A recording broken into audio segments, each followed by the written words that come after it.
빌립보서 2장 말씀 우리 함께 읽었습니다.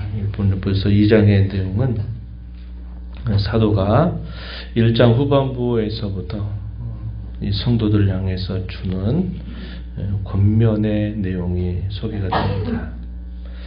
1절부터 18절까지의 내용이 계속 이어지고 있어요.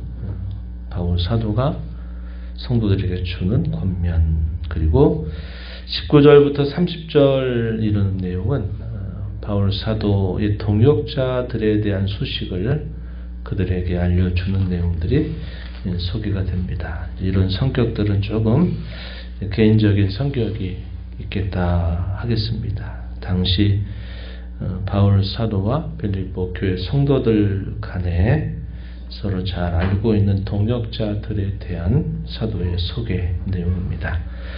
먼저 우리가 앞부분의 내용을 보면 어제 1장 27절 이하에서부터 마지막 내용에 바울 사도가 성도들 향해서 주는 권면의 내용에 이어지는 말씀이에요. 첫 번째 권면이 뭐였느냐? 1장 27절 이하에서 우리가 확인한 것처럼 복음에 합당하게 생활하라 하는 그런 권면을 사도가 주고 있습니다. 한 마음과 한 뜻으로 복음의 신앙을 위해서 계속 협력할 것을 그들에게 당부하고, 대적자들이 계속 그 복음을 전한 일에 위협을 한다 하더라도 그 대적들을 두려워하지 말라 하는 그런 답변을, 그런 권면을 사도가 전달해 주었습니다. 그에 이어서 2장 1절로부터 18절에 이르는 내용에서 또 두 가지 정도의 권면을 덧붙입니다. 첫 번째 권면이 같은 마음을 품어서 겸손한 마음을 가지고 서로를 섬기도록 해라 하는 권면입니다. 1절 말씀으로 가서 보면, 그러므로 그리스도 안에 무슨 권면이나 사랑의 무슨 위로나 성령의 무슨 교제, 긍휼, 자비가 있다면, 그들이 섬기는 여러 내용들을 소개합니다. 격려하고 서로 위로하고 교제하고 또 주의 긍휼과 자비를 함께 베풀고 나누는 그들의 섬김의 내용들을 소개하는 표현들이 되겠죠. 그러한 섬기는 내용들을 어떤 태도를 가지고 해야 되느냐? 2절에 보면 마음을 같이하여 같은 사랑을 가지고 뜻을 합하여 한 마음을 품어라 이렇게 말합니다. 같은 마음, 같은 사랑, 합한 뜻, 한 마음. 이것을 자세로 이야기할 때는 이게 저절로 되는 일이 아니다 하는 것을 우리에게 가르쳐 주는 거죠. 그냥 신앙생활 하다 보면 그냥 저절로 마음이 같아지고 저절로 사랑을 함께 품고 또 뜻을 하나로 합해지는 일이 그냥 저절로 되는 일이 아니다 이 말입니다.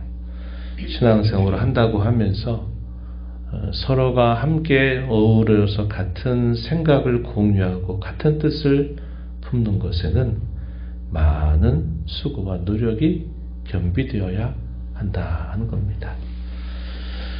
가족들과 함께 있으면서도 마음이 같이 모아지지 않을 때가 있다는 것을 보게 되면 서로 다른 출신, 서로 다른 다양함을 가지고 교회를 이루어서 하나님을 섬기는 성도들 간에는 더더군다나 다양함이 있습니다. 그 다양함을 때로 하나의 좋은 목적을 가지고 같이 마음을 모으는 데는 그냥 되는 것이 아니라 거기에는 많은 수고로운 일들이 필요하다 하는 것입니다. 마음이 하나로 모아지면 그게 얼마나 귀한지 몰라요. 바로 그러한 자세를 가지고 권면하고 위로하고 교제하고 긍휼과 자비를 베풀고 나눌 것을 말해 주는 것입니다. 그들이 섬기는 이 방법에 관하여서는 4절 말씀에 보면은 각각 자기의 길을 돌아보아라. 또한 각각 다른 사람들의 일을 돌아보아라. 그리하여 사도의 기쁨을 충만하게 해달라 이렇게 부탁을 하는 겁니다. 사실 사도의 기쁨뿐만 아니라 우리 주님의 기쁨이죠. 우리가 갈라디아서의 내용들을 통해서도 보면 갈라디아서 6장 2절 이하에서도 이와 비슷한 표현들을 전달해 줍니다. 각각 자기의 짐을 져라. 그리고 서로의 짐을 나눠져라. 이렇게 말합니다. 각자에게 주어진 고유한 일들에 있어서는 책임 있게 그 일들을 잘 감당하도록 하고 어떤 일에 관하여서는 서로 짐을 나누어 져서 그것을 함께 나누어져서 감당하도록 하여라 하는 말을 권면한 바가 있습니다. 여기 빌립보서에서도 사도가 말하죠. 각각 자기의 일을 잘 돌아보는 일뿐만 아니라 각각 다른 사람의 일을 돌아보아라 하는 겁니다. 혼자 감당해야 될 일이 있고 서로 짐을 나누어 져서 그것을 감당해야 될 일들이 있다. 그것을 잘 감당하도록 하라고 권면을 해주고 있다는 겁니다. 오늘 우리가 이런 교회도 마찬가지겠죠. 각자에게 주어진 고유한 일에 있어서는 그 책임을 잘 다하려고 하는 자세를 늘 가져야 되겠고 혼자서 될 일이 아니라 함께 할 일들은 서로가 그 짐을 나눠치는 자세를 갖는 것이 바람직하다 하는 겁니다. 이러한 일들을 행하는 데 있어서 가장 중요한 일이 있는데 바로 무엇보다 우리 앞서 계신 그리스도의 모범을 잘 따르면서 이런 일들을 감당할 것을 가르쳐 줍니다.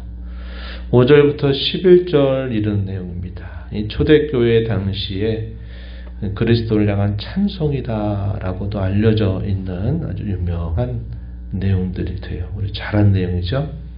너희 안에 이 마음을 품으라 곧 그리스도 예수의 마음이니 6절 이하로부터 11절까지 그리스도의 비하라고 말합니다. 낮아지심 우리말로는 그리스도의 낮아지심 또 이후에는 그리스도의 높아지심 그리스도의 승귀라 이렇게 한자말로는 표현합니다.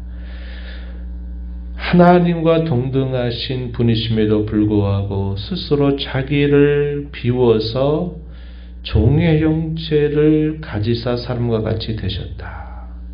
사람의 모양으로 나타나셔서 자기를 낮추셨는데 그 낮추심이 죽기까지 이루셨다. 이렇게 말합니다.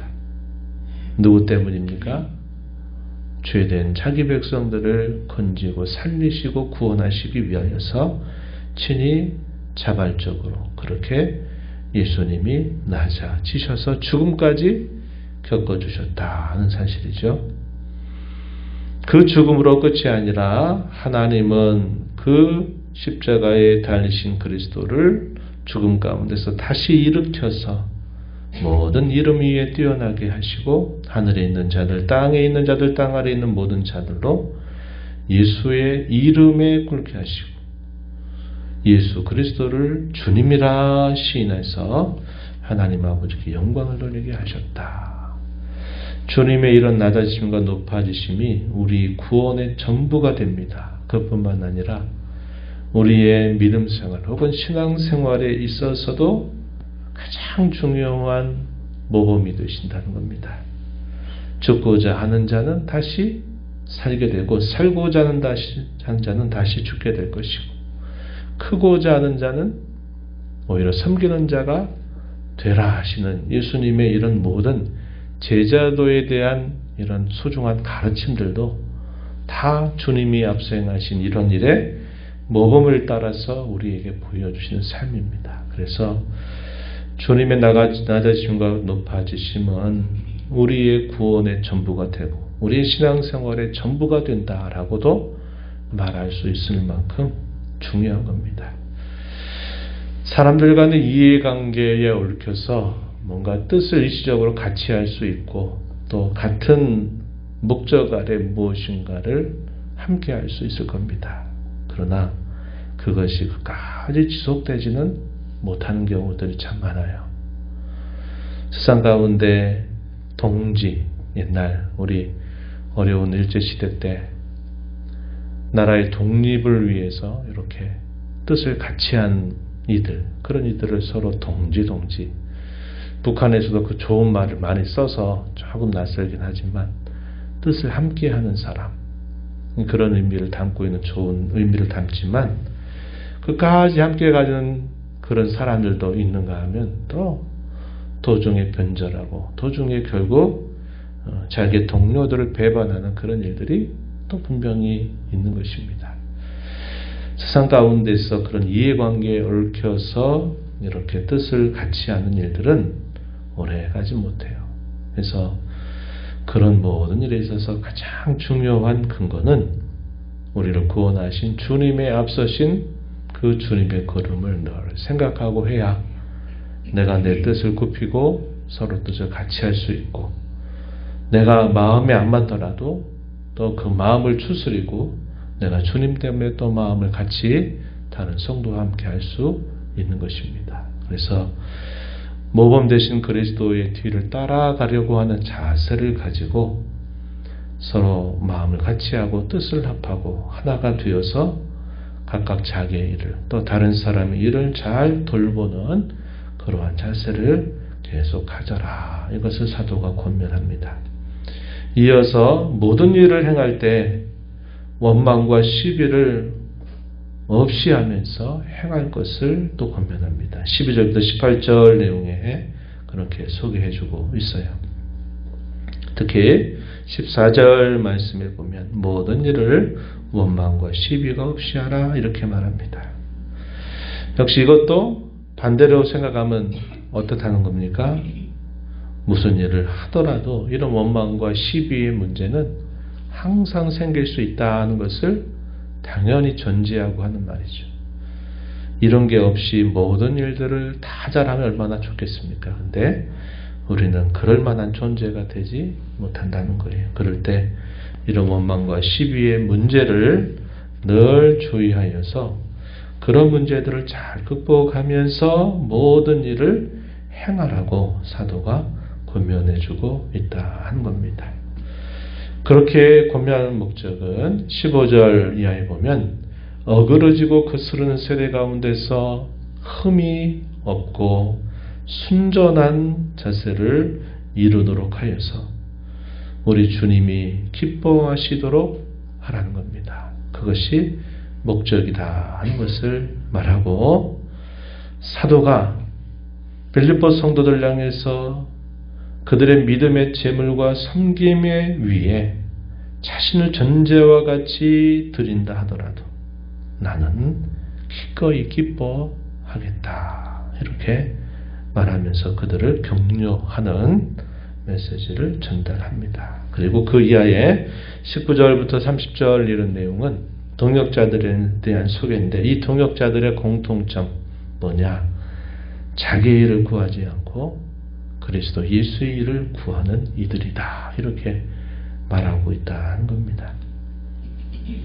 자신들의 형편이 어떠하든지 그 형편 때문에 그런 일들에 매이고 그런 것 때문에 어쩔 수 없어 하는 모습이 아니라 그런 형편들을 천하게 뛰어넘어서 자기 일보다 항상 주님을 먼저 생각하고 주의 뜻을 생각하는 이들이다 이렇게 말하는 겁니다.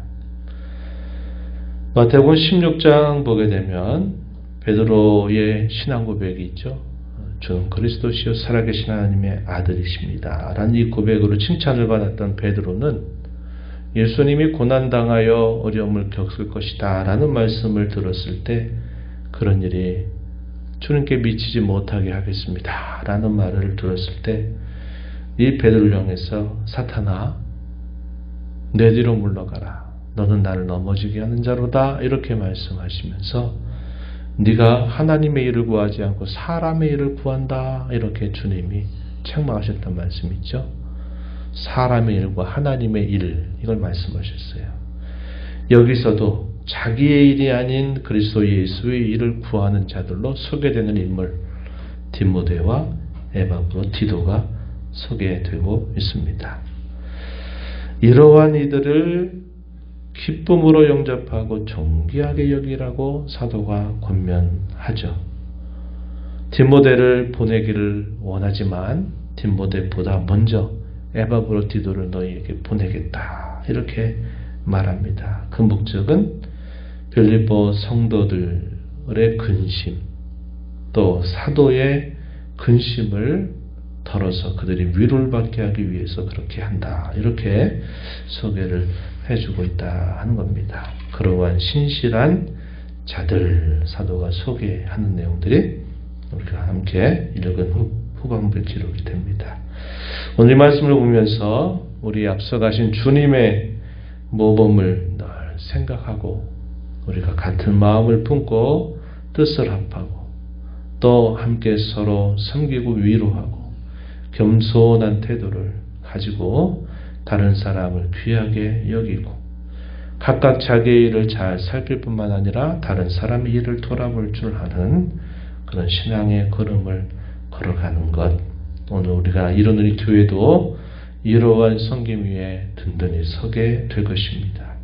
그러한 일을 잘 감당한 우리 자신과 우리 모든 성도들이 되도록 위하여 기도하시고 우리의 상황이 어떠하든지 순경과 역경 속에 있든지 기쁨과 슬픔이 교차하든지 또 여유를 도와 바쁠 때가 있다 하든지 언제든지 자기의 일보다 우리 주님의 일을 더 구하는 그런 삶을 살아가는 또 저와 여러분이 되기를 바랍니다. 하나님 아버지 감사합니다. 복된 주일 새벽 시간 저희들을 깨워주셔서 오늘도 아버지 앞에 저희 걸음 인도하시고 주의 말씀을 통하여 앞선 믿음의 선배들이 살았던 그 신앙의 좋은 면모들을 말씀을 통해서 함께 살펴보고 또 그 시대에 그들을 향하여 주었던 권면의 말씀, 당부의 말씀이 오늘을 살며 교회를 이루어가는 저희들에게도 여전히 주어진 하나님의 뜻임을 저희가 발견하게 됩니다.